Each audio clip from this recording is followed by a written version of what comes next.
Hola, bienvenido al Borradero.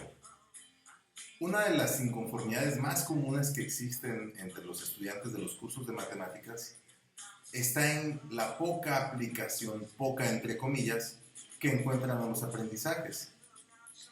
Esa es una inconformidad muy natural y muy justificada. Y la verdad es que los mismos maestros tenemos un alto grado de culpa. Esa inconformidad sobre todo luego la encontramos en cursos como cálculo, porque parte de la imposibilidad muchas veces de encontrar una ecuación o de modelar una ecuación, de entender dónde se encuentra una ecuación.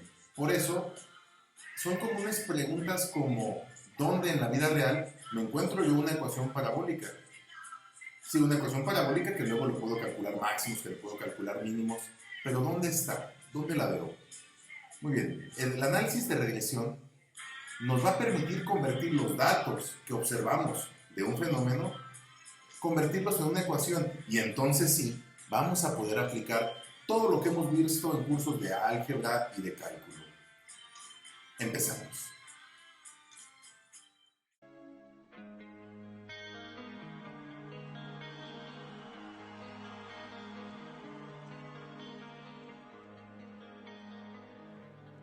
Iniciamos pues. En cualquier profesión nosotros nos podemos encontrar variables que sabemos que están relacionadas. Relacionadas de tal forma que el cambio de una impacta a la otra, sea que lo impacte subiendo o bajando. Por ejemplo, en una empresa, en cualquier empresa, un aumento en la producción se va a reflejar también en un aumento en los costos. Inclusive, de hecho, yo creo que este es el ejemplo más práctico para estudiar la regresión lineal dentro de la administración. Por definición, el análisis de regresión es un método estadístico que nos permitirá estudiar la relación entre dos o más variables, distinguir también cuáles son las que tienen mayor impacto y además evaluar si el modelo que estamos utilizando es el apropiado. Digámoslo en palabras más francas o más sencillas.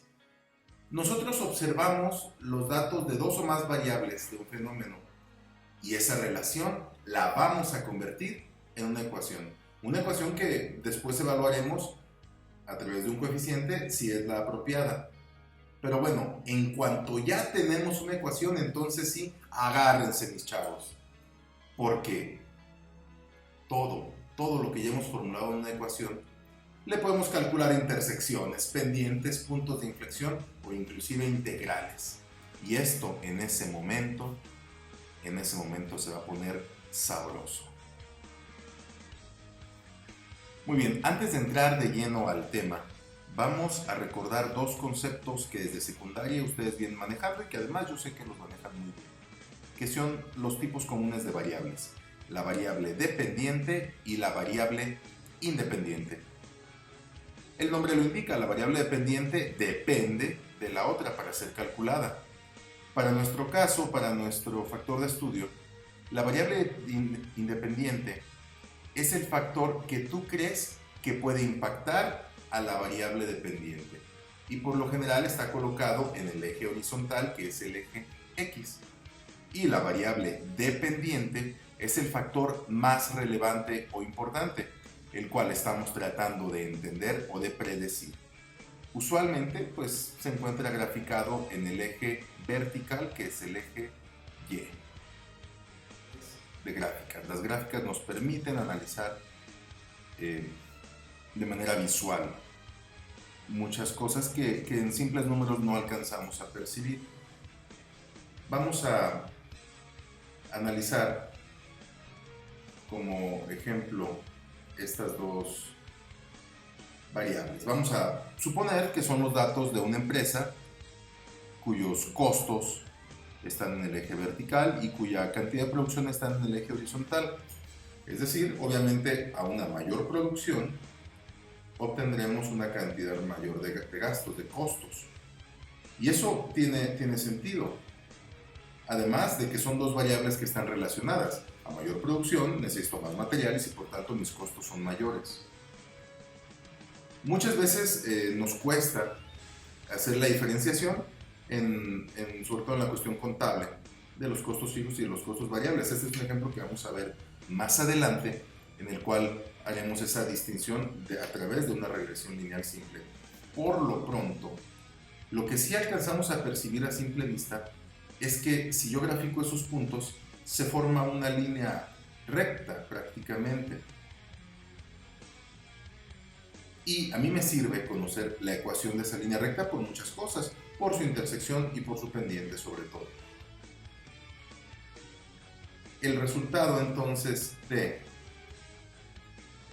una regresión es la ecuación de esta recta. Ojo, la recta no pasa por todos los puntos, pero pasa abajo de unos y arriba de otros y simula de manera cercana la relación entre las variables. A lo mejor así como está no es la mejor regresión, quizás subiendo un poquito aquí. Pero el detalle es que no vamos a hacerlo a tanteo. Simple y sencillamente estoy ilustrando que la relación entre esos dos puntos se alinean cercanos a esa línea recta, unos por arriba y otros por abajo. Entonces, nosotros a través de la regresión vamos a obtener la ecuación de la forma y igual a x más b, la ecuación que rige esa línea. Y a partir de ahí entonces ya trabajaremos de manera analítica con esa ecuación, pero a partir de datos que obtuvimos de manera observada, datos reales. Ahora, no siempre la relación entre dos variables es lineal. Por ejemplo, vamos a poner algo muy del ámbito agrícola en donde nos encontramos inmersos. Un ejemplo que pongo mucho en las clases de cálculo para la carrera de innovación agrícola. Tú puedes colocar un fertilizante en un producto, en un terreno, perdón, y al principio el mismo fertilizante te produce un aumento en la producción, pero llega el momento en que saturas el suelo y el agregar más fertilizante, el saturar más de esa sustancia el suelo, te va a producir una disminución en la producción, valga la redundancia de palabras, que es algo como lo que estamos observando en esta gráfica. Sí, inicialmente yo coloco el fertilizante y va aumentando mi producción poco a poco, pero llega un momento en que al estar saturado el suelo empieza a bajar la producción. Si nosotros somos capaces de convertir esos datos que están graficados en una ecuación, bueno, esa ecuación sería sobre todo para este caso quizá una ecuación de segundo grado con x cuadrada, que eso lo veremos más adelante, una parábola. Y lo importante de las parábolas es que tienen puntos de inflexión, y al tener un punto de inflexión vamos a poder aplicar cálculo diferencial, máximos y mínimos, que es quizá el tema más importante de todo el curso de cálculo diferencial. Si nosotros logramos convertir esta ecuación, esta gráfica, en una ecuación, pues podemos obtener el punto máximo. Y al saber el punto máximo, sabemos cuál es el rendimiento ideal o la cantidad apropiada. Ay, perdón, el coronavirus ya me llegó. La cantidad ideal de fertilizante que tengo que colocar para obtener el rendimiento máximo dentro de este producto. Y hablando de coronavirus, ya sabía que venía el siguiente ejemplo. Seguramente muchos de ustedes se preguntan, sobre todo ahora que cuando habla el secretario de Salud y nos comenta de una curva exponencial, pues es esto. Se observan los datos y si bien no todos forman parte de una línea exponencial, que es otro tipo de ecuación, de repente se empiezan a acelerar. Hasta memes hay de esto en internet, de la curva y cómo permaneciendo en nuestras casas o saliendo solamente a lo más indispensable, evitaremos que esta curva se vuelva exponencial, porque inicialmente, si ustedes lo observan, inicialmente no se nota que es una curva exponencial. Aquí podría ser bien una línea recta. El problema es que llega el momento en que se empieza a disparar hacia arriba y se vuelve exponencial y la cantidad de contagios es cada vez mayor, porque uno contagia al otro, pero ya sigue contagiando. Es exponencial, de la forma de las ecuaciones en donde la variable x o la variable de estudio ya no es la base, sino que es el exponente, por eso se llama exponencial. Nosotros manejamos muchas veces por ejemplo, x cuadrada, que ese es parte de una ecuación polinómica, es un monomio muy sencillo. Pero si fuera 2 a la x puede ser ya una ecuación, o es en realidad una ecuación exponencial, que si yo la graficara, tomaría esta forma. Se empieza a disparar hacia arriba. Entonces, todos estos datos se obtienen de una manera estadística, se observan, se grafican y dicen, ah, caray, esto ya no es una línea recta, ya tiene que seguir otro tipo de regla.